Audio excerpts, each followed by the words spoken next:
Good evening, wherever you are. Listen, I'm away. I'm in Dubai at the moment, but I'm still on the show. And listen, what I want to talk about first before we go into the show is that, listen, I've done a thing with, of course, BetVictor again this week. And we were talking about, well, Adam was talking about Manchester United versus Arsenal. Is it the fiercest rival in the Premier League? Personally, I think it was and still is the best. I'm not saying like we're not talking about derby games, talking about fiercest rival. Just take a look at what he had to say. See if you agree with it. I certainly did. I think the most fiercest rivalry and not derby. Was Manchester United Arsenal. There was always a little bit of needle between the managers, needle between the players, the captains, everything. You see Kevin De Bruyne and that walking off the pitch, shaking each other's hands, holding each other and that, and it's all a bit friendly. So I do think in terms of football wise and the quality of football, it's right up there with the Arsenal Manchester United stuff. But I do think there's not enough needle there for that to be the fiercest rivalry. Where's the Vieira and Keane rivalry? Although in terms of the quality of the football, it's of course right up there. In terms of a derby, I've always felt, obviously, Manchester United, Liverpool's biggest two teams. And when we play each other, I'm more nervous for that game than anything else. But the quality of the games is never really great. As a neutral, I always enjoy watching the North London derbies because they are usually good games of football. Do you know what I mean? But yeah, in terms of the fiercest rivalry, I have to go Man United Arsenal. It's because of all I've got to hold on to is the past, and believe me, I'm holding on to it.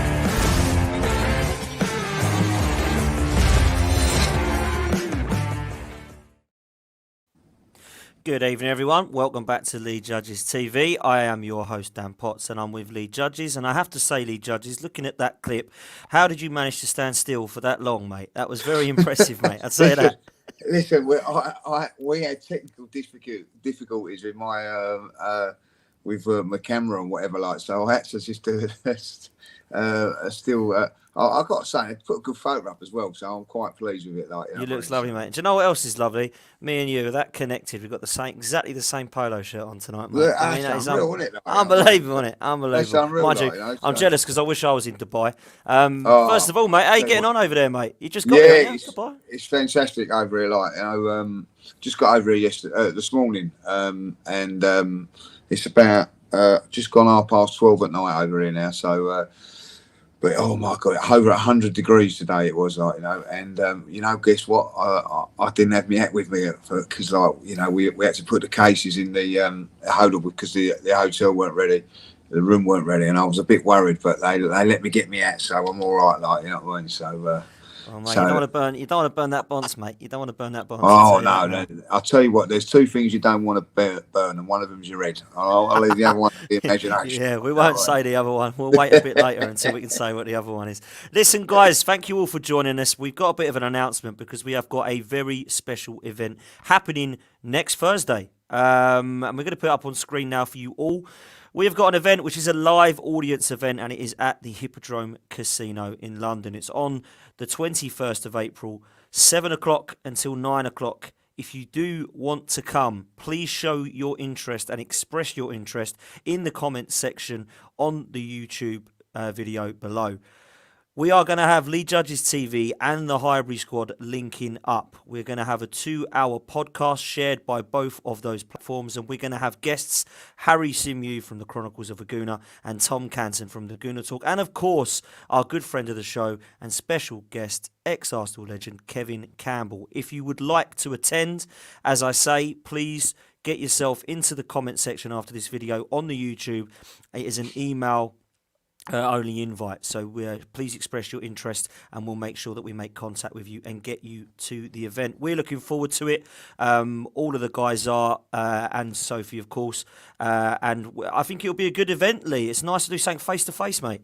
Yeah, really looking forward to it. Like, it's been in the pipeline for a little while. We've been trying to get a date for us. So a week today, isn't it? Like, we'll be going there. I think we're doing a sort of live podcast, a meet and greet, like, few question and answers things and things like that, and I think it's all free as well, so you just got to show an interest that you want to go, and we'll get back to you, and the tickets will be in the post, as they say, like, so really looking forward to it.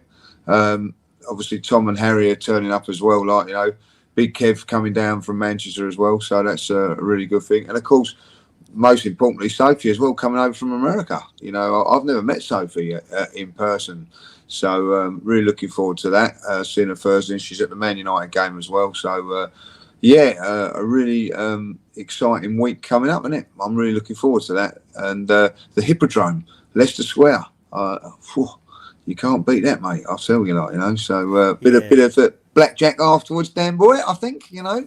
Yeah, mate. Roulette for me, mate. I'm all over the roulette. Oh, you're all over the roulette table, are you? Like, okay, yeah, cool, I like a bit of roulette, mate, and blackjack. I must admit, I like poker, but I don't think I've got time to play poker all night. I won't get back till about 7 o'clock in the morning otherwise. So probably best I stay off the poker table, mate. Yeah, absolutely. As we just put up there, please do comment on the video if you'd like to come. We have 30 spaces available, so please get your interest in. It's absolutely free, so we hope to see you there. It'd be great to see some of our regular listeners that can attend if you are available on that date next Thursday. Lee, let's get straight into it. I heard some news today, Lee Judges, that Lacazette might be out. He hasn't trained for 3 days, and he's got an injury knock. Injury knock, from what I'm hearing. And it could be a blessing in disguise, some are saying, that we might have to change up the way that we are playing. Now, of course, we've named this podcast in relation to Lacazette, not just because of what the news we've heard, but also because of his lack of goals this season. A lot of people are saying that it was a real mistake not replacing Aubameyang. I was certainly of that ilk as well. We're struggling with goals, so's Eddie, and we don't look to be scoring at the moment at all with some of our committee scorers, as people are calling them, Saka, Smith Rowe, Odegaard, etc. Do you think this could be... Been a bit quiet today. Yeah, do you know what? I didn't want to go too much into it because I ain't got much time, but that was a bit of a shock for me tonight from what I'm seeing. 3-0 down, I think and Barcelona. Yeah, somebody on West our Ham channel versus called Toby. Frankfurt. Somebody on our channel called Toby said that Barcelona were going to easily walk the Europa League and West Ham were going to be out. So they're should out. Be interesting when we next do our they're top 4 out, show, won't it? They're out. Absolutely. Lee, in all seriousness, if Lacazette out, is he going to play Eddie up front, or are we going to finally see Martinelli up there?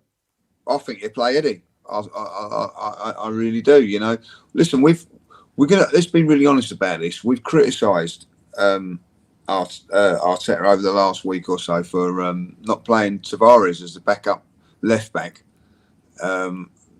Tierney. So who's the backup striker for Lacazette? Eddie, isn't it? So I expect to see Eddie up there. Really, like, you know, I don't think it's the right call. If I'll be honest, I think I will go with Martinelli. Not because I've got anything against Eddie. It's just that the future is Martinelli. Eddie's not going to be here next year. Martinelli is. We need to do something though, Dan. Something needs to be done. Listen, I'm not in the book of saying that I'm pleased. I've seen it on Twitter that a lot of people are pleased that Lacazette's injured or whatever. I don't go around that. Don't go buying that, because I still think he's got an important role to play, even if it's on the bench. I want Mikel to be bold with his decisions, not being forced to make decisions, you know, and that's what he's looked like he's going to be doing. So hopefully he is available and will be on the bench. But for me, I think that he'll see. We're going to see Eddie, mate. I really do. And do you think, Lee, just on that point with Eddie, do you think that Eddie, although I know you're not a fan and I'm certainly not a fan, I think in the last couple of games or cameo appearances, he's actually put in more of a fight and an effort than Lacazette, isn't he? I think he's been really, the last 2 games, I think he's been really sharp. He's come on and done really, really well. I thought he done really, really well in the game against Brighton with the header. I thought he was very, very unlucky with that.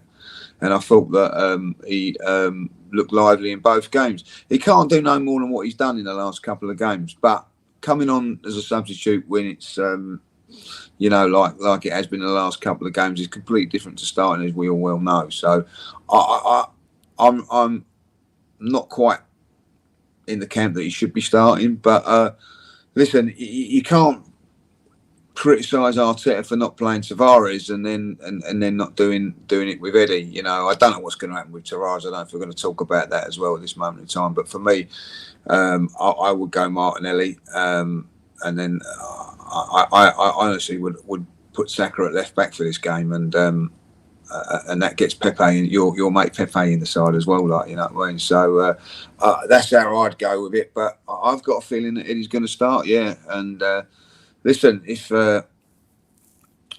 he does, it's a big call, and you know, he's got to get it right on Saturday. Got to get it right.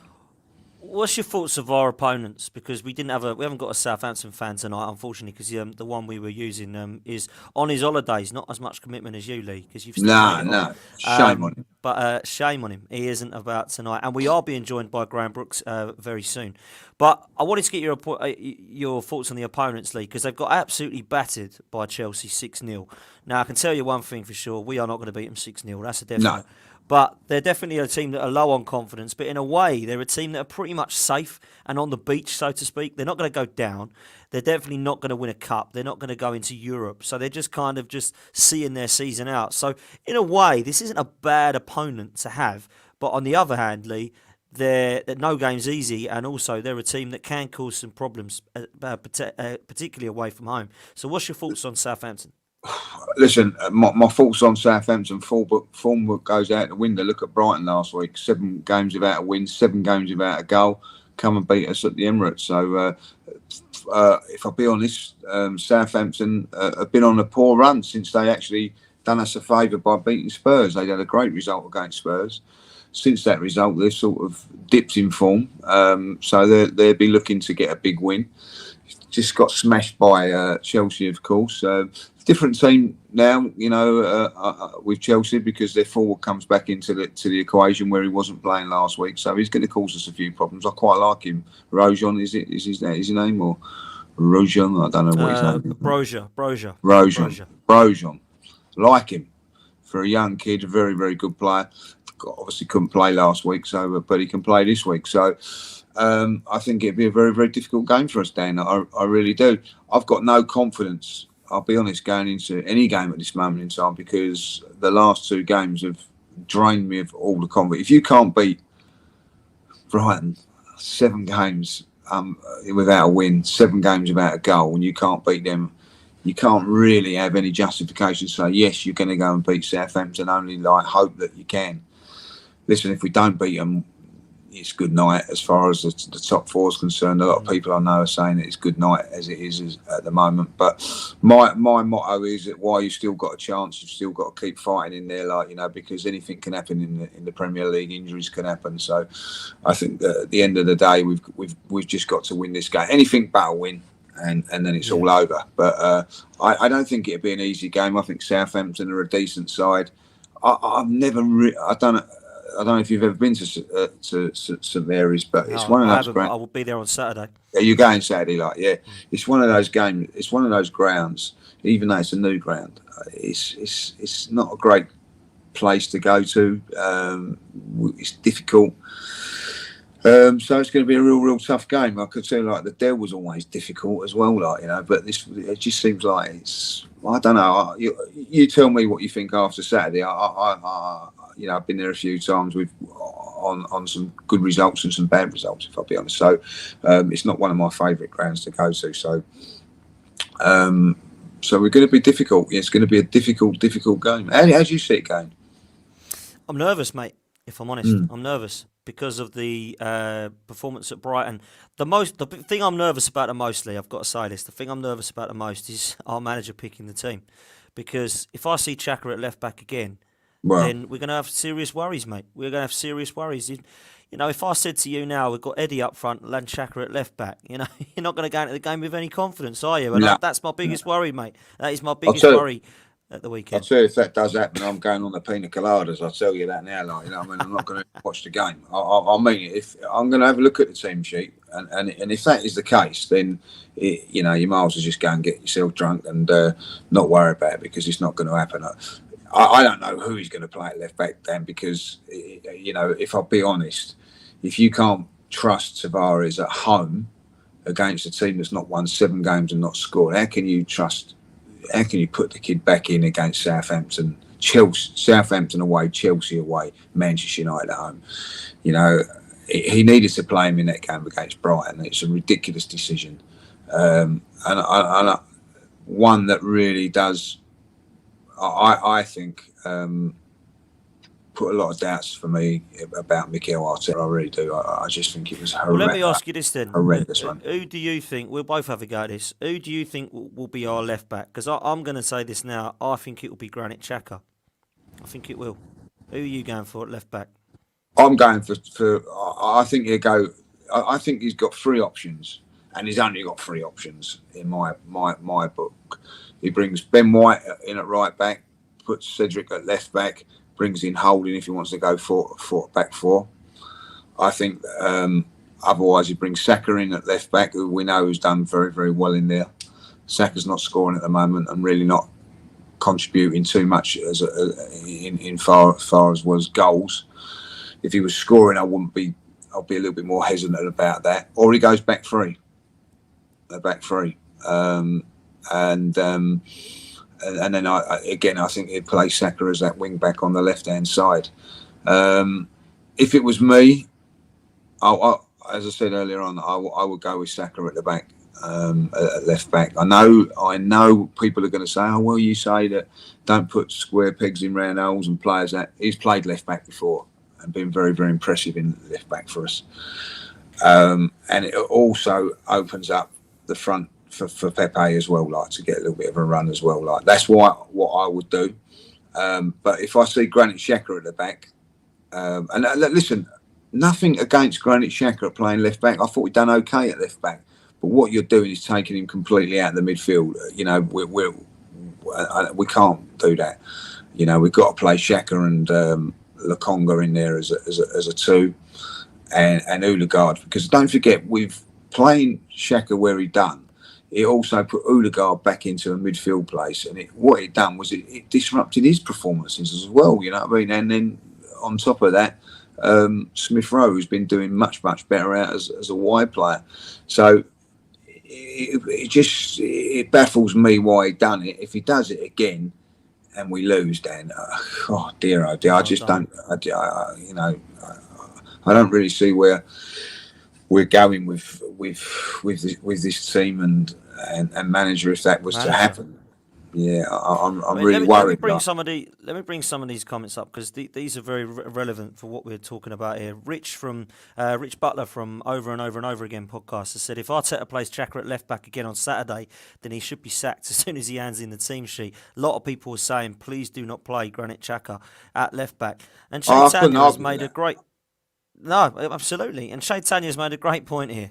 What's the point of having Tavares? That is a great point because we are trying to do all we can at the moment not to play our backup left back. And I honestly say this again, judges, there is no way that he deserves this, Nuno Tavares. He has not been as shocking as some of the other performances I've seen in this team. And we are now looking at getting our backup left back, who we've signed, to be replacement for Kieran Tierney, and we're doing everything in our power to prevent him from getting in the side. And we're more than happy to get ruin our system and put 3 or 4 people out of position. Like you say, there's 3 or 4 options. We can bring Cedric on to left back out of position, Ben White out of position at right back, Lukonga on his own and Anchor in the middle, in my opinion, not good enough. Go back to a back 3, people are saying. Bring Holding back in. Why do we need to do all that? Can't we just play Nuno Tavares for Kieran Tierney and take it?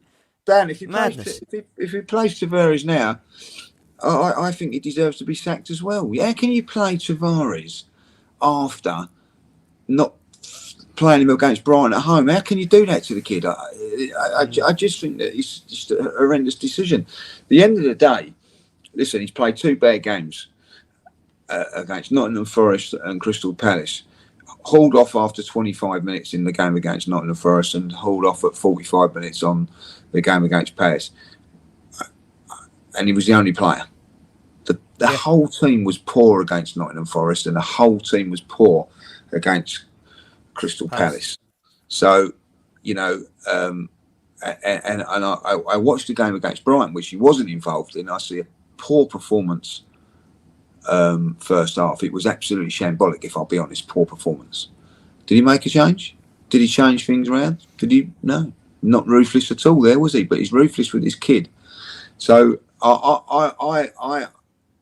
if he plays him on Saturday, I'll be furious, because if you cannot play him against Brighton, why are you playing him against Southampton away?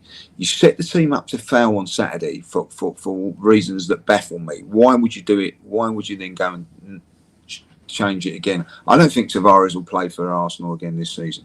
And if he does, shame on you, Mikel Arteta, because at the end of the day, you made a rod for your own back by what you've done. And it's just one of the most shocking decisions I've seen from a football manager. Sunday morning stuff. This is top level football we're talking about, and that's the sort of thing you see on a Sunday morning when your manager turns up pissed because he's been out in the pub the night before. That's how I see it. It's a shocking decision. Disagree, mate. I can't disagree. I've lost a lot of faith in Mikel. I'm going to back him to the end of the season because I feel that we're still in with a chance of doing it, but I think he's really up against it now, and he needs to really produce the performances now. Well, let's bring this in, Lee, because Traveretti's made a good comment saying, hold on, Lee, bringing back Nuno Tavares is correcting his mistake. What would you say to that? Yeah, I think it is correcting his mistake, but you're asking a player then to play against Southampton away and then go to Chelsea away and Manchester United at home. The obvious choice was to bring him against Brighton, who haven't won 7 games and not scored a goal. Why? So why did you not bring him in that game? I know you're correcting the mistake, but ultimately it tells me and it tells the player and it tells everybody you just, you don't trust him. If you can't play him in that game, Dan, you're not playing that. I've played football, you know what I mean? And if the manager done that to me, I would be saying, right, I've got... he don't like you. Yeah, I'd say, like, you come training and all that, and I'll say, I've got a hamstring injury or I've got a back strain. You know what I mean? Scans can't say that, whatever. Can't prove it if you've got a back injury or not, like, you know what I mean? For me, he's done. He's done after that, like, you know what I mean? And if he does play him, I just think it's just such a... I will be baffled if he does play him. I don't think he will. You know what I mean? The mentality of that is saying, like, nah. For whatever reason. Listen, Dan, if you really rate a player and you want to develop in him, do well, you don't take him off for 20 minutes in an FA Cup game when everybody's playing poor. Everybody. You got a young 18-year-old kid, Charlie Patino, who was completely and utterly out of his depth. He didn't come off after 20 minutes. Didn't ruin him, did he? So for me, it's the worst decision. I actually said one of the worst decisions, and you can go back and have a look at interviews when he took him off against Nottingham Forest. I said it was the worst decision. Yeah, I remember. He's ever made. You know what I mean? Like, and he's gone and done an even worse and one there. Like, you know what I mean? I don't know how many more mistakes and baffling mistakes that Mikel's got left in the locker before fans think, maybe he's not the answer. I don't know. I think these next few weeks, Dan, and I'm not being over exaggerating on this, you know what I mean, are massive. If he was to lose against Southampton, which could happen, and if he loses to Chelsea, which could happen, and then he doesn't beat Man United and West Ham, I think, I wanted. Listen, I'm going to be really honest. I've got no affinity to West Ham, but I wanted West Ham to win today because that means that they play their semi-final in between us, you know what I mean? Like, so we play in between that game. So I'm just thinking that's a good, benefiting to us. But it don't really, because we've been there when we played Man United a couple of years ago. Didn't really go for it. Don't want to get injuries in, a semi-final in between. So that's the only reason that I wanted West Ham to win. That's not because that shows you how confident I am going into games of football at the moment. That I want teams to have one eye on something else than play us. So it's a big call. Like, I don't really know what's going to happen on Saturday. I don't. Do you know what, Dan? I'm not looking forward to it. I'll be honest. Why would we be? Why would we be? And I'm fearful. I'm fearful. Yeah, of course. Like you say, it's quite easy for us at the moment to see the way we're playing, us losing to Chelsea United and West Ham. It is. A lot of people are saying, I don't know where the next win's going to come. If it don't come on Saturday against Southampton, the next three are even harder. One comment that's coming in, Lee, is a super chat actually, is from TAVFC. Do you feel for Ramsdale with your poor defending? Now, this is something that has come up for the last few weeks now that our fullbacks are injured. Because with our fullbacks, I think Tommy Asu and Tierney definitely strengthen our defence. But of late, we have been leaking goals. So, let's be honest, Lee, and I'm not going to ask the question in returns to Ramsdale, but certainly the defending at the moment is looking pretty shambolic at times, isn't it? Yeah, it has. I think that's been our strength. I've always said that, and I felt that we was going to get to top four because of on the back of our defending. I didn't know then Tierney was going to get injured when you've also lost your other right back. Now, listen, when you're taking a defence and you're taking your best fullbacks out of that equation, you know what I mean? Like the backups are not going to be as good. That's just the way it is. Like, and because of that, we've suffered, and we will suffer now. The worrying thing about that, Dan, is that when we had our defence, and I mean Tierney back in there as well, and even Cedric's done well. We never looked like we was going to score too many goals, but we didn't look like we was going to concede. Now we look like we're going to concede at least one every single game. So to win games of football now, we're going to have to score 2 goals. We haven't got 2 goals in us, so that's the crunch of the matter. When we played Aston Villa as well as we played, we never looked like scoring more than 1. We defended really, really well.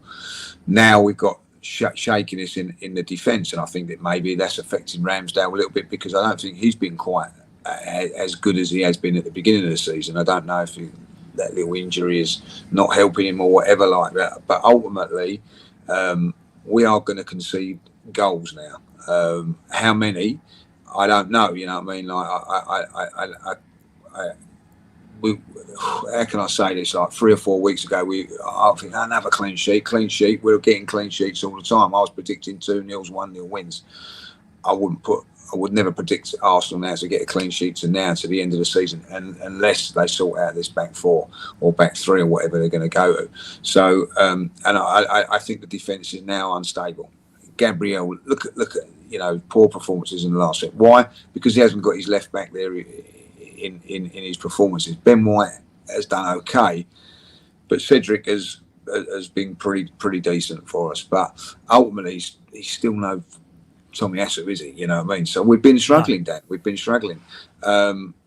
So when your defence is not as solid as it should be, you've got to start looking for some goals somewhere along the line. And this is the problem for me now. Where are we going to get the goals from? Because I think now to win games of football, we are going to have to score 2 instead of 1. And people will go, well, we won 2-0 here and we won 2-0 there. Yeah, because that's on the back of keeping clean sheets, solid defending, and we've been 1-0 up and then nicked another goal late on or whatever, So I think it's a big worry for us now. I've got no confidence in any area of the field where I had confidence in our goalkeeper, I had confidence in our back 4, definitely confidence with Partey and Xhaka in midfield. Not 100%, if I'll be honest, with the front line, but that was doing well. But now I haven't got any confidence in any side, any part of it, and hence why I'm not looking forward to Saturday. And hopefully I'll be proved wrong, and the team will put in a performance. I'm desperate that we do, but. Listen, I wouldn't be surprised if we lose to Southampton. I wouldn't be surprised if we get stuffed against Chelsea, and I wouldn't be surprised if we don't, as poor as Man United are. I wouldn't be surprised if we didn't beat them. And where that will put us, is frightening, mate. It's frightening. It really is. Welcome to the show, Graham Brooks. Graham, how are you, sir? Oh, good evening, mate. How you doing? All right, Lee? Hello, Graham. You all right, mate?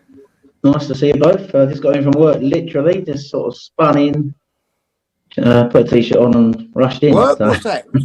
What's work? You know what I mean? Nice. Shocking. Well, I'm a CW trade union rep, aren't I? Defending Graham. People, working for people's terms and conditions, Lee.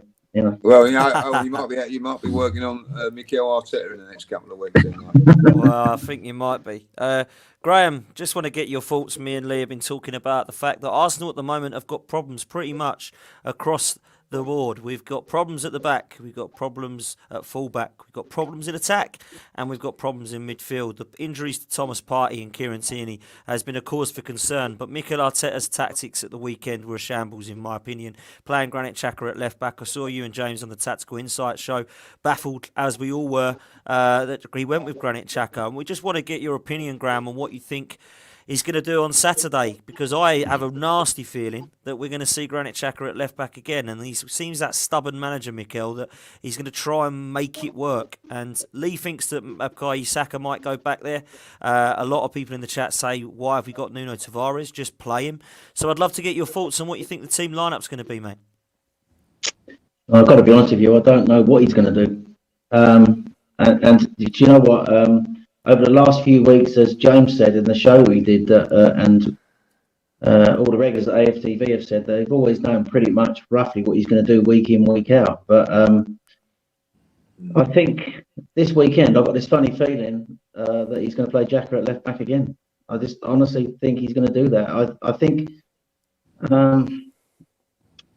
that when I think back to last weekend, I think he should have played Tavares at left back. I think it was a massive mistake, and I'm not just calling that because of what happened.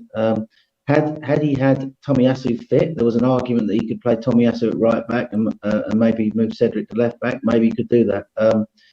But to move a guy in at left back who's not a left back, even though he trusted him as a footballer, I think was exposed us. It literally sort of like changed everything about the dynamic of the way the team's been working the last few months. And also the fact is, and I think Lee said it himself, if you take Partey out of the midfield, you don't want to take Xhaka out as well, because they are the two in midfield who are our best two midfielders. So you're literally weakening the midfield. So, and then of course, as a result of that, you lose the wide rotations because Odegaard doesn't play up so high, because Lokonga can't anchor the midfield on his own.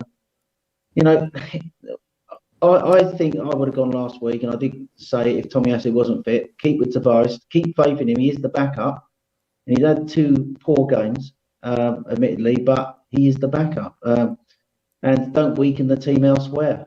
He could put Xhaka there. If you put Xhaka next to Lokonga, as weak as Tavares was defensively against Crystal Palace, that strengthens that side, doesn't it? Because Xhaka can sit there and protect Nuno, offer some protection there, because Nuno was exposed against Crystal Palace in that system where they were playing two number 8s. There was a massive gap on that Nuno's side which Palace exploited. In behind, they targeted it. So if Xhaka had sat really next to Lokonga, I'm not saying this is a home game against Brighton, admittedly, but for all that, I think Sambi, because we're talking about Partey was playing there against Palace before Partey got injured, so I can understand it to a point.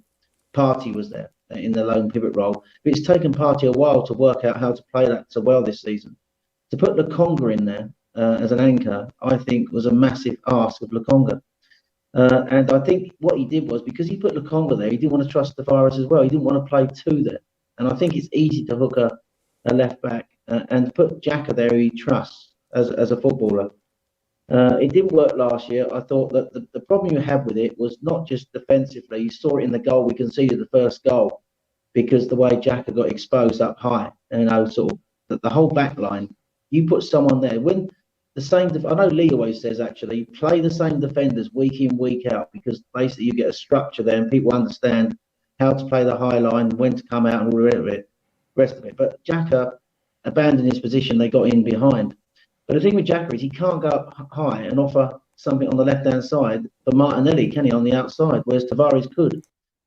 And so it made sense, really, to play Lokonga next to Xhaka and play Tavares at left-back if he didn't have a full-back who he could move over there. The only alternative would have been to play Ben White at right-back, maybe, and move Cedric to left-back. But, I'm not a big fan of playing I know he gets these ideas from Man City, doesn't he? And we know that because I know Pep, plays people at left back who are not left backs like Fabian Delph and all the rest of it. So, but I think he weakened us. It'd be a terrible mistake, I think, to play it tomorrow down against Southampton. But I think he's going to do it.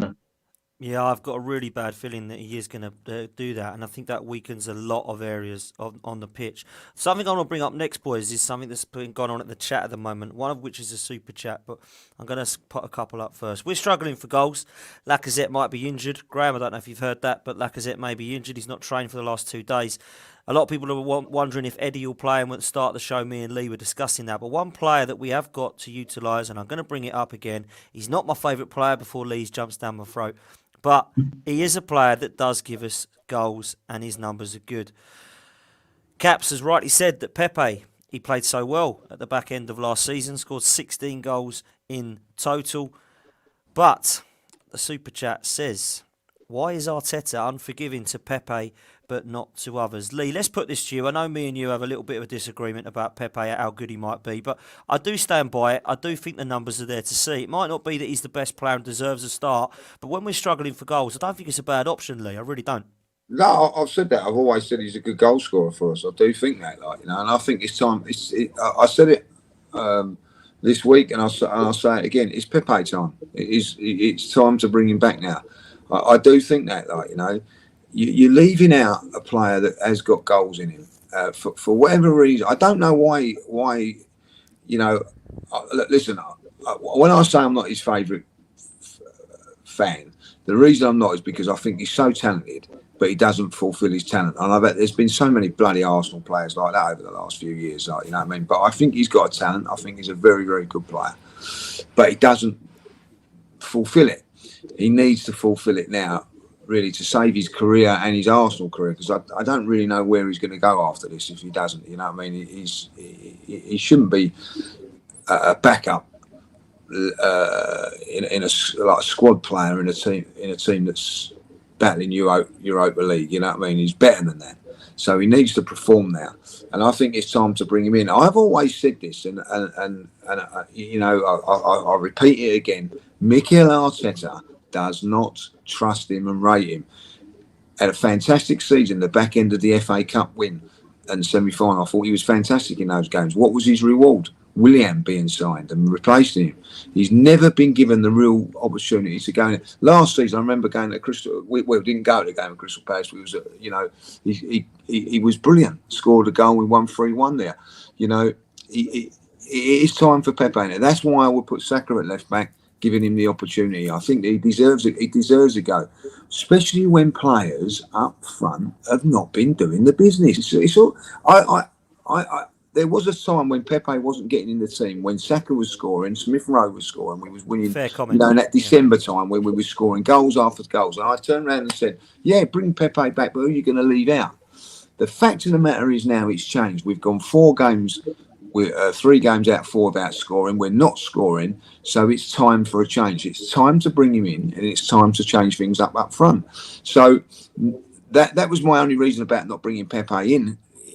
For me now, it's time. He needs to come in, and please, please, please, Pepe, if you do come in, please produce. Well, we saw him come on a couple of times, didn't we, Graham, against Wolves and Brentford. Wolves, he was fantastic, scored the goal, changed completely the way that we played, and actually won us the game, in my opinion. I know he didn't score the winning goal, but of course he did contribute. And I do think, Graham, that we've got some options now. If it's true that Lacazette is injured, I personally feel Eddie will play. I just think that Arteta is that type to bring someone in. But I just want to get your opinions on not just Pepe, but what we could do with our front 4, let's say, to try and create something and try and score some goals. Yeah, first of all, I agree with you, Dan. I think if Lacazette's not fit, I think that he'll bring Eddie in. I do believe that. And to be fair to Eddie, the last 2 weeks, and as Lee said, he's been pretty good, hasn't he? Off the bench, he's sort of like last week against Brighton, he hit the bar, and also he had a header well saved. So he had a good performance when he came on against Palace. So, but I think so. Arteta might feel he's done enough to get a start if Lacazzette's not fit. I think that would be the wrong move. I slightly disagree with Lee. I think that I wouldn't play Saka at left back, but an option I'm thinking of tomorrow would be to bring Pepe in and move Martinelli central and move Saka over to the other side. I know Saka's better on the right, but he does in games. Even last week, he went over onto the left-hand side, and when he was he was getting frustrated. He was literally moving even central, wasn't he? So I think that's what. Who would you play at left back, Graham? Tavares. That's that's what I would do. Well, even after him not trusting him against Brighton with 7 games without a win and 7 games without a goal, you'd still. No, you're asking me what I would do. I don't think Arteta would do it, but what I would do tomorrow. We can't. The thing is, the 4-3-3. The problem he's got is the 4-3-3 gives him the wide rotations that he likes, and that helps us in the way we press. I think so. That's why he likes that system. But the problem is with that system now, without Partey to anchor it at number 6, we haven't got someone good enough who can come in and play that role at number 6. So he's almost like got to flip to a double pivot in my eyes. So I would play Xhaka and Sambi as a double pivot, bring in Tavares at left back, move Odegaard central behind the front 3, and give Pepe his chance. Now, Pepe and Martinelli, the advantage of that is, with Laka in the team at the moment, teams know that they can sit. They don't have to, they ain't got to worry about Lacazette running in behind, have they? Yeah, exactly. He's so predictable. If you've got Pepe and Martinelli with, the pace they've got, teams are going to can't play highlight. Yeah, exactly. So that's the advantage of that, So I think that, and Martinelli and Pepe, in a fluid sort of formation, it could change. I mean, Martinelli could drift out wide, Pepe could come central. So, and I know it's untried, and I know they haven't worked together. But I think we're at that sort of stage of the season now. We just can't carry on playing the same way. It's just not working. I've got some of, I don't know if you're interested, sort of why, regardless of Lacazette's the drop off in Lacazette's form, right? Between December the 6th and March the 13th, he played 12 games, right, and he scored 3 goals. Since then, he's played 4 games and scored no goals. In that period, he got the first period I talked about. He got 7 assists. He's got no assists in the second period. Between December the 6th and March the 13th, he had 35.2 touches per 90 and 21.3 passes per 90 and 2.8 shots per 90. Touches in the opposition box, 6.3. Those numbers have now dropped from 35 touches per 90 down to 24, from 21.3 passes per 90 down to 14.1, from 2.8 shots per 90 to 1.6, and from 6.3 touches in the box down to 3.5. So it's clearly not working with him in the team. Absolutely not working.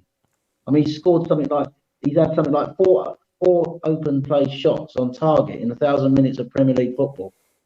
He's very easy to defend against, isn't he? So I think we need to mix it up. When teams like Brighton with their sort of centre halves and Crystal Palace, their centre halves are defending so comfortably the way they're doing, that suggests to me we've got to do something different. Martinelli and Pepe, one thing they have got, he's got pace. Pepe is a goal scorer. Whatever you think about him, he gets in shooting positions.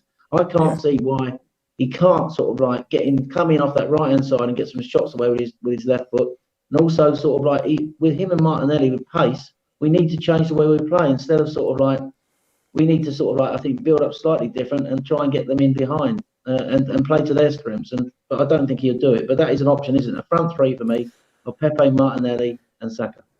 Yeah, and that's if Smith Rowe's got a knock, because they're saying obviously he came off, didn't he, with a knock. I don't know if that means he's out or if he is going to play. But Graham, the other thing I wanted to read out to you, and Lee, is this.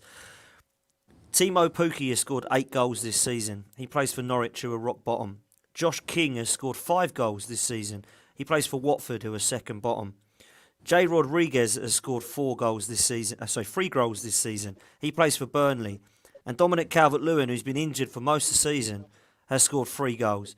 Lacazette scored 4, which means he's in with the relegation strikers of Norwich, Watford, Burnley and Everton, and he plays for Arsenal, and we're wondering why we're struggling for goals. Now, a lot of people have said to me that's not our Lacazette's fault, it's the way he's being asked to play.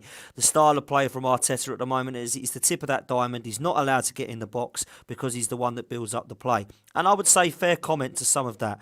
But I have seen Lacazette go through a number of opportunities this season and fluff his lines. I saw him against Wolves miss the target. I saw him against Burnley miss the target. I've seen him miss headers. I've seen him miss sitters. For me, it isn't all down to Mikel Arteta, and I'll be saying that. And I've given him a lot of stick. Everyone knows that, Mikel Arteta.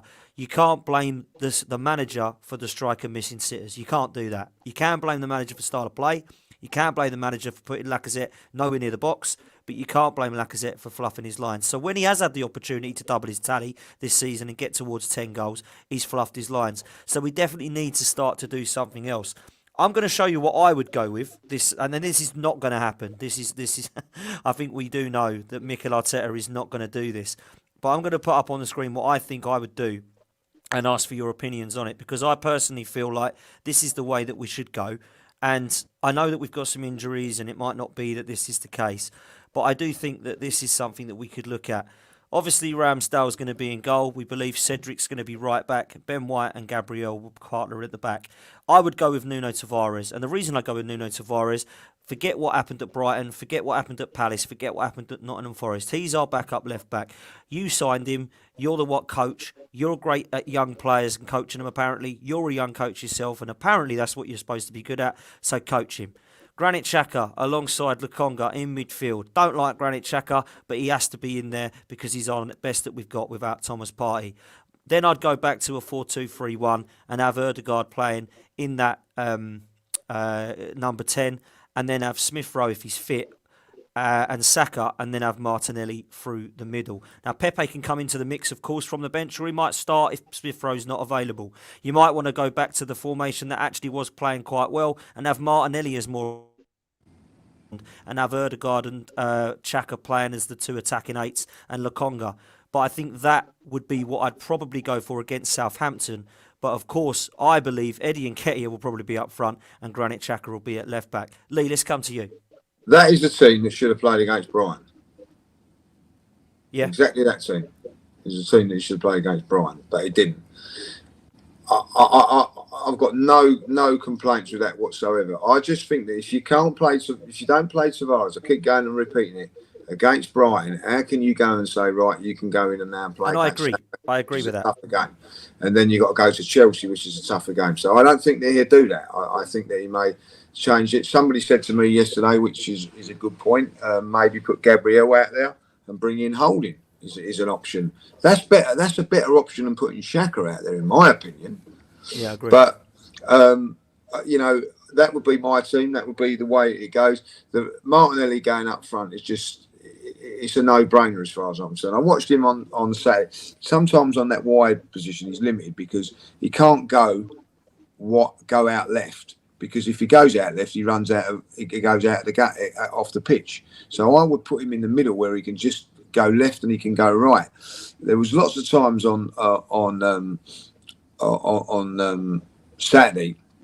What the fullback done was he got himself right on the touchline, So basically saying to Martinelli, you ain't going to go outside of me, because if you go outside me, you're going to be off the pitch. So come inside. What happens when you come inside? What's all there? All the traffic. So he was going into traffic or going into the crowd. Very, very good tactic from the Brighton manager.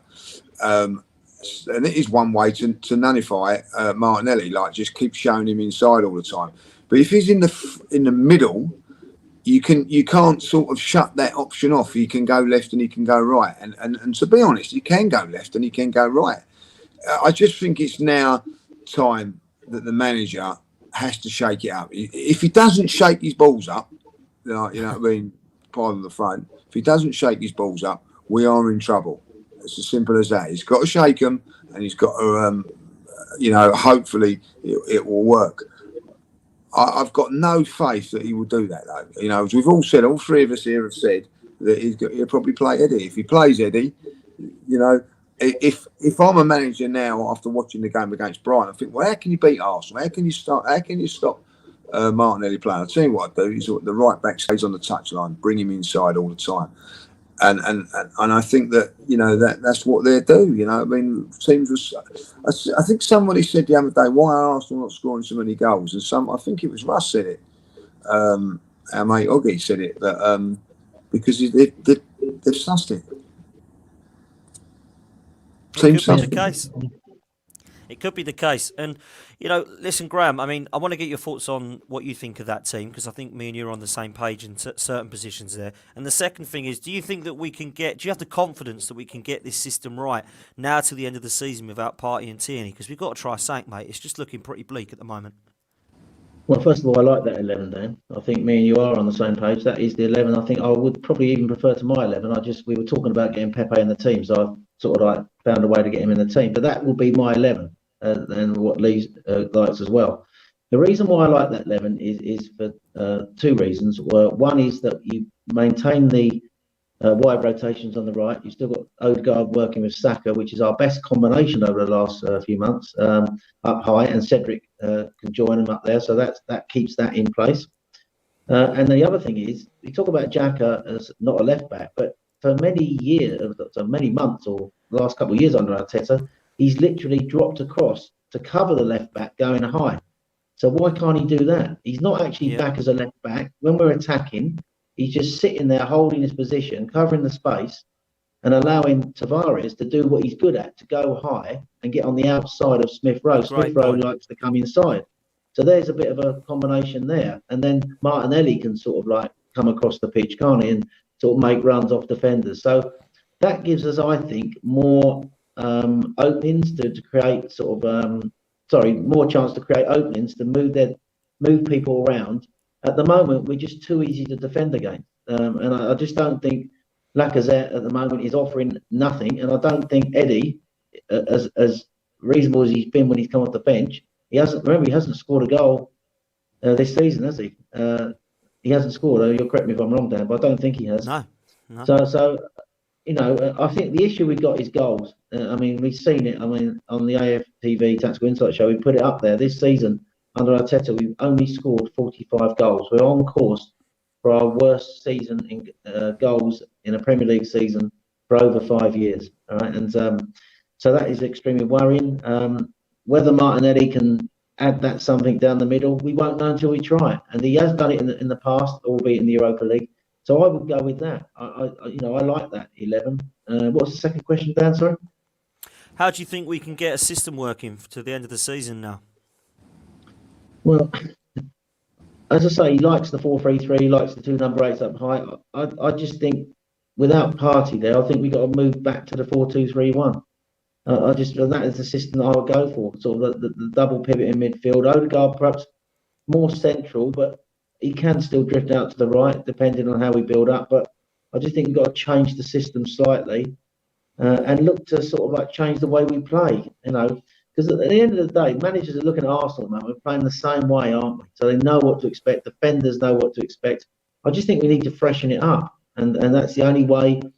What's coming back to bite us is obviously the January transfer window. We didn't get any signings 100%. in. And that now is the reason why we're not scoring goals. As simple as that. We needed to get someone in. It was always a risk to ask Lacazette to get us to the top 4, wasn't it? It was always a risk. He does great work for the team, but he's not a goal scorer, is he? He's not the player he was a few years ago.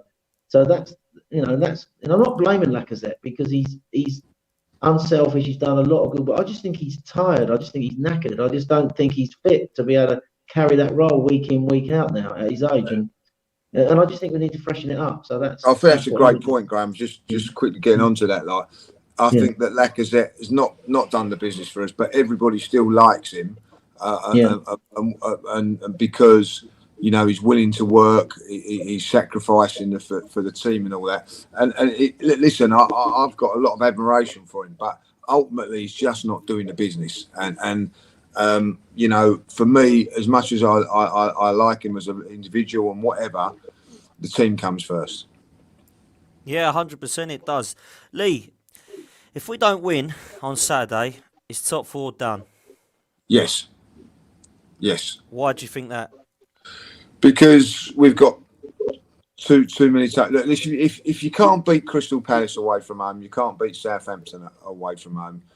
Logic tells you're not going to go and beat Chelsea away from home after what I see the other day, and Tottenham as well, and West Ham. You know what I mean? I think West Ham now may be a different ball game, and that's why it's important we win this game now to keep ourselves in there. It's important that we keep ourselves winning, get back to winning ways.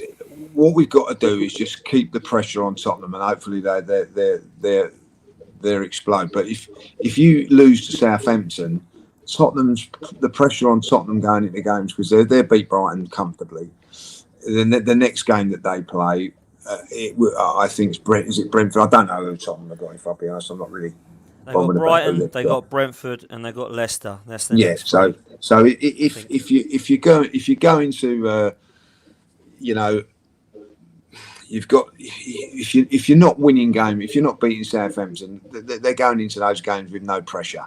So you've got to put pressure on them. We've got to keep on their coattails, and then hopefully they get injuries and whatever.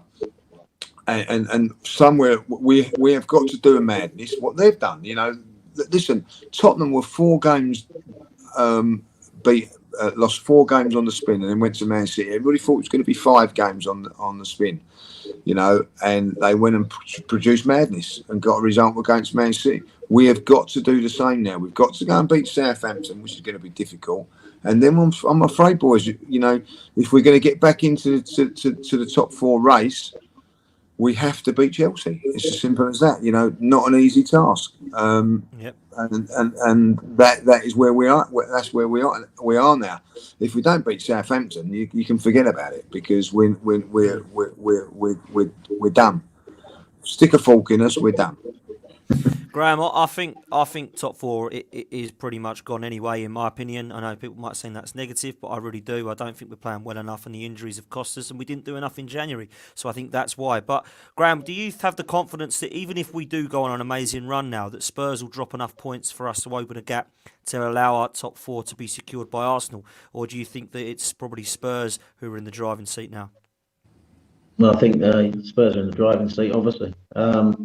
They're in the driving seat because they've got Kane and Song up front now firing, and he plugged the gaps in the team he needed to plug with those 2 signings he got on the window. So if you look at it, they gained 2 players in the January window in areas they needed to strengthen, and they were incredibly lucky because the players they bought were very unsettled at their clubs. So he had a bit of knowledge, and one of them in the Italian. Well, they're both in the Italian league, aren't they? So he had a bit of knowledge about that, and he went in and got them, and that strengthened. At the same time, we've lost 2 key players. So whereas they've strengthened and they've got Kane and Song back firing, we haven't got anybody up front who can as prolific and potent as them scoring goals. But we've lost 2 key players, left back and Thomas Partey, who is like, almost like irreplaceable in this team. So I just don't think we can cope with that. I'll be honest with you. And we took the gamble. What we did in January was to get out all the deadwood, to shrink the team down, the squad down. It was almost like the unity of the squad was a small squad, right? And that was the unity of the way they were playing together. But the danger was always going to be, if you got injuries to really key players, that would become a weakness as much as the small squad was before a strength. And that's how it's played out. Partey is irreplaceable in this team, and the way he's been playing. He's been playing that role that has almost like made us be what we've been up high. So is Kane and Song though, Graham, and they've been fortunate they've stayed fit. If they were to get injured, it's a different ballgame. That is why it's key that Arsenal try and stay in this. But absolutely. But Kane and Song very rarely get injured, do they? No, not this season, I haven't. No, they haven't. Like, what I mean? No, absolutely, they haven't. So going back to Tottenham's fixtures, Dan, when I looked at it, and this was before the fixtures against Palace and against Brighton, I was looking at who they were going to drop points against. So I was looking at it. We're likely, at that time, I was thinking we'll probably not get a result at Chelsea, probably lose at Chelsea. They'll probably lose at Liverpool, right? So that's how I looked at it like that. And I looked at their next hardest games, and I thought Villa away, Leicester at home, on paper, are probably their hardest games, apart from us, obviously, of the games left. They went to Villa and won 4-0. So, and Leicester at home. Leicester are in the Europa League. They're still in the Europa Conference, but they're still in it. So, and they've got a very good record against Leicester. And by the way, Leicester gifted them 3 bloody points back in the season. You can't forgive them for that. Man City gifted them 6 points, and Leicester gifted them 3. So that is the sort of like almost like done for us, really. But so I was thinking, where are they going to drop points? I always knew that they were going to. That they were going to beat the teams they were going to beat. And looking at it, Brentford away probably you think might not be easy, but I think they'll win there. Brighton at home, they're going to win that. They beat Newcastle as I thought they would. They got Norwich and Burnley. They're going to win them. So it's hard to see where they're going to drop many points. And we've got to play teams like West Ham away. All right, they're still in the Europa League, but they are still a very good side under Moyes, and we've got to go away from home. Man United are not looking great at the moment, but have you got any confidence with our players out? We're going to beat them at home. It's going to be difficult. Chelsea away, I can see us losing that. So, and then we've got to go to Tottenham. We need to. It's going to be a case, really. We're going to have to beat Tottenham away now. Before I was thinking, Graham, I think don't we lose need. at Tottenham. I think we need to look to win all our games, Graham. If we want top four, I think we have to win them all now. I really do. But losing to Palace and Brighton, we had a chance to, slipping up against Palace was a bit really disappointing the way we played. I thought it was awful. But we could have gone into that Brighton game thinking, do you know what, beat Brighton, beat Southampton, and then we're on a run, and we've got the confidence back going in for Chelsea. Now that we've got them injuries against Palace, and we've gone into Brighton the way that we did, I think every single Arsenal fan is really, really lacking in confidence, not just for Chelsea and Man United and West Ham coming up, but also even for Southampton on Saturday. But let me ask you boys this before we do wrap up. Lee, I'll start with you. What do you think the score is going to be on Saturday? I know you're in Dubai. You're probably not even going to watch it because you're probably a pina coladaed up. But what are you going for, mate? I think I've gone Arsenal to win 1-0, but I wouldn't be surprised if it's 1-1. I'll be honest. I wouldn't. I've got no faith in the team at the moment. They need to respond and bring the faith back into the fans, because I think the fans have well, I know like a few of my mates and all that. We're talking at the moment in the group chats and all that. Mentally, we've gone. Like yourself at the moment, saying it's not going to happen. There's a few others. We need to get back on and give the fans some hope. But I don't think it's going to happen. So I'm going to go 1-1. Graham. Depends what team you picked. That's the first thing. Yeah, that's a great point. Yeah. Secondly, Southampton have lost their last 4 at home and just been spanked by 6 by Chelsea. So so that they're probably they owe their fans a performance as much as Arsenal owe us a performance. So it's almost like I just think it's going to be a draw. That's what I think. But I think we could lose it because we might think we've got to win it. So we might just leave ourselves vulnerable. So it depends how we play on the day. If we start well, get the first goal, that gives us confidence. I always think if we start well and score the first goal, it gives us a footing in the game. I watched them at the Emirates. We beat them very easily at the Emirates. And that was when Lacazette scored, I think, his last open play goal, from that brilliant move from the back. Yeah, so, brilliant goal. But I just, like Lee, I haven't got a lot of faith in the team at the moment. The only thing I will say is that the pressure in a funny way might be off. Because it's almost like maybe the young players couldn't handle the pressure of being fourth and the expectations. Now the pressure is slightly off because Tottenham are now favourites to get top 4. Maybe they can change the mentality. But it boils down to, I think, if Arteta picks the right team down. But I'm going to go for a draw. Yeah, and do you know what, Graham? You're spot on there. And if Arteta picks the team I expect him to pick, not the one that I put up on the screen, I wish, the one that I think he's going to go with, I am going to go with a 1-1. I'm with Lee and with you, Graham. I think it's going to be a draw. And that's actually quite optimistic because I'm looking at this chat and I'm seeing 2-1 Southampton. I'm seeing 3-0 Southampton. Nobody is confident. Obviously, we've got Daly who's saying 1-1.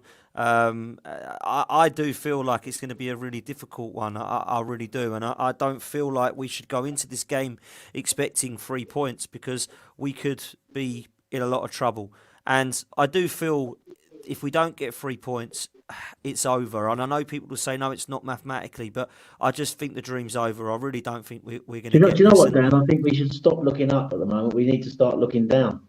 Simple as that. And if we ain't careful, if this becomes like more than a blip and it becomes like a crisis where we start, because remember we started the season really badly, 3 losses, and then and now we've lost 2 on the trot. We don't normally over the course of the season we've always bounced back, but if this was to continue, we could even be struggling to get Europe. It's possible, isn't it? And so he needs to do something to turn this around quickly before it becomes. Then you're going to start looking down at teams like West Ham. It's possible that Tottenham could get 4th, and if we ain't careful, West Ham and Man United could get 5th and 6th. Then it would be an absolute disaster. I don't know where you sit with the manager then, if that was to happen, because I think that the European football was the least we expected this year, and if it goes from almost like we had Champions League, we were touching it to out of. Just imagine, I don't know how the fan base is going to react to that. I mean, obviously at the moment the fan base are pretty much behind him, but that could easily flip quite quickly if the European football was to fall apart. So we need to arrest this slide really, really quickly. Maybe top 4's gone now, but we need to make sure we finish in the European places. That's the least he needs to do. Yeah, 100%. Andy Arsenal, thanks for your kind super chat. This process is a lie, he says. They're trying to make Xhaka the main man. I wouldn't care if he is a sub. How is it going to work with Granit Xhaka as the main man? Andy, Stay tuned, because we are going to discuss this on Bank Holiday Monday. Because for me, this is something we need to talk about. The Granit Xhaka documentary has come out, and of course, it's causing a lot of scenes. I have my thoughts on it. I think the timing is absolutely hilarious that Arsenal are losing games. There's no kits to bring out, so let's bring out a documentary. Good timing. Let's try and get the fans talking about something else. Just quickly, I'm going to ask this before we wrap up, because I was asked this today, and everyone will know my answer. Lee, this is a really negative question, but I'm going to answer it anyway because I was asked it today and I thought it was going to be a good one to ask. Arsenal lose to Southampton and we lose to Chelsea. We lose to Manchester United and we lose to West Ham. What happens to Mikel Arteta? That was the question I was asked today. It's not one I've made up. It's not being toxic. Does he get sacked or does he get to the end of the season for you, Lee? No, it's no point sacking him to midway through the end. See it to the end of the season and then see you later. Okay, Graham, what about you? Do you remember you asked me once, should he get a new contract? And I said, wait to the end of the season, didn't I? Same question, same answer here. Wait to the end of the season, see where he is at the end of the season. I think, this season there have been some good things that have happened this season, but if it was all to fall apart, we end up where we normally are. It's got to go. That won't be good enough, and I don't see how you can protect him. And that's just my view. I'm not an Arteta in, I'm not an Arteta out. I'm just looking at it realistically, us as a football club, And I think, he has had, and fair play down to you, you sort of stuck by your laurels against the manager. And he has got a bit of a free pass at the moment. But if he was to sort of totally capitulate, what does that tell you? And I think that he done this last season, didn't he? We literally fell apart right at the end of the season last year. Although we did in the league, I'm talking about the Europa League mistakes he made there that cost us that. So I would wait to the end of the season. But if he was to go tits up, it could do. I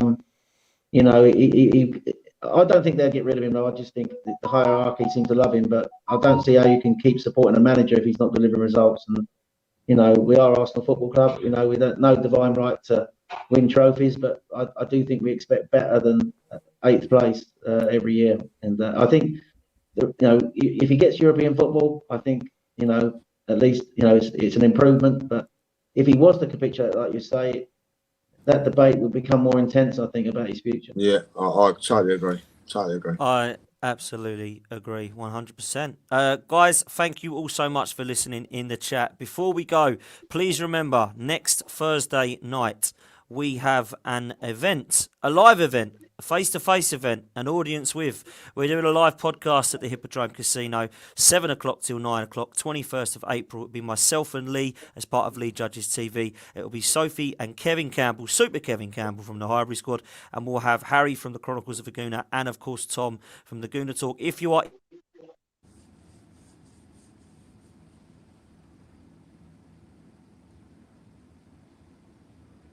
He's froze. Yeah. This is where you step in, Judge. I've got a good internet, so I will carry it on, live audience.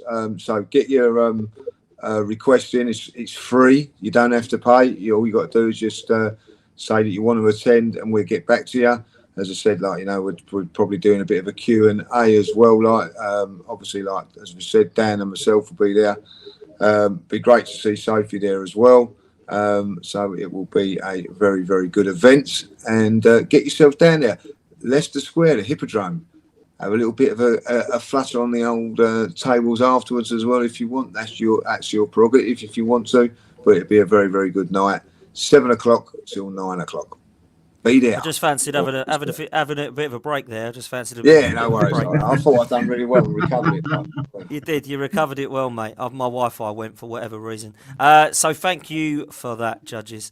The other thing I want to do is say a huge thank you to Graham, not just for coming on tonight, Graham, but I do want to say a huge thank you because you've been brilliant on this channel. The show you do with me is absolutely fantastic. I know Lee agrees, and I want to say a huge thank you. I think you've been amazing, and it's great to have you with us tonight, mate.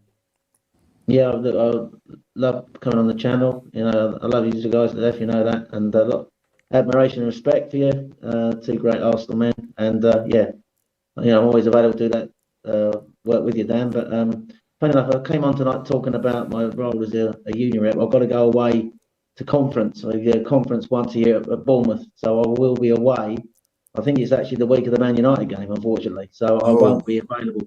So, which is a bit disappointing. I didn't want to go, but as I'm a sort of like a member of the branch committee, I can't not go. So I'll be down at Bournemouth that week and following the game from down there. Yeah, but apart from that, always thanks for the invite, and always a pleasure coming on and being on Lee's channel. Thank you very much.